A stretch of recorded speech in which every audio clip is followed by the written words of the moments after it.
Hello দর্শক বন্ধুরা, কেমন আছেন সবাই? ছেলের চোখে মায়ের ছায়া, বীরের চোখে বুবলিকে দেখি।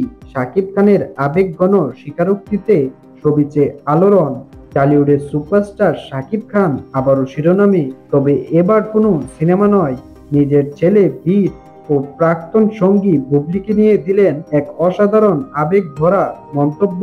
ছেলে বীরের চোখের দিকে তাকালে আমি বুবলিকে দেখতে পাই, এমন কথা যখন একজন বাবা বলেন, তখন সেটা শুধু সাধারণ কথা নয়, বরং এর মধ্যে লুকিয়ে থাকে গভীর ভালোবাসা, স্মৃতি আর আবেগ। শাকিব খানের এই কথাটি শুনেই নেট দুনিয়ায় ছড়িয়ে পড়ে ঝড়।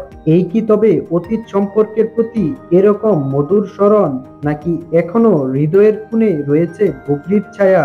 বীর শুধু আমার সন্তান নয়, ওর চোখে আমি তার মাকে দেখি, বললেন শাকিব খান।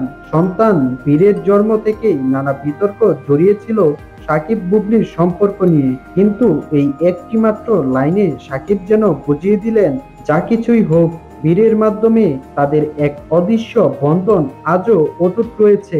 একজন বাবা যখন ছেলের চোখে খুঁজে পান মায়ের ছায়া, তখন সেটি শুধু একটি সম্পর্কের গল্প নয়, সেটি হয়ে যায় একটি অনুভবের গল্প।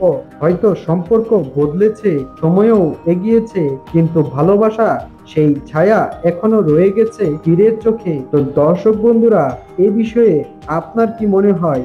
শাকিব খানের এই মন্তব্য কি বুবলির প্রতি এখনো কোনো অদৃশ্য টানের ইঙ্গিত? তা আমাদের কমেন্ট করে জানান। এবং আপনি যদি আমাদের চ্যানেলটিতে নতুন হয়ে থাকেন, তাহলে অবশ্যই আমাদের এই ভিডিওটিকে একটি লাইক করুন এবং আমাদের চ্যানেলটিকে সাবস্ক্রাইব করে আমাদের পাশেই থাকুন।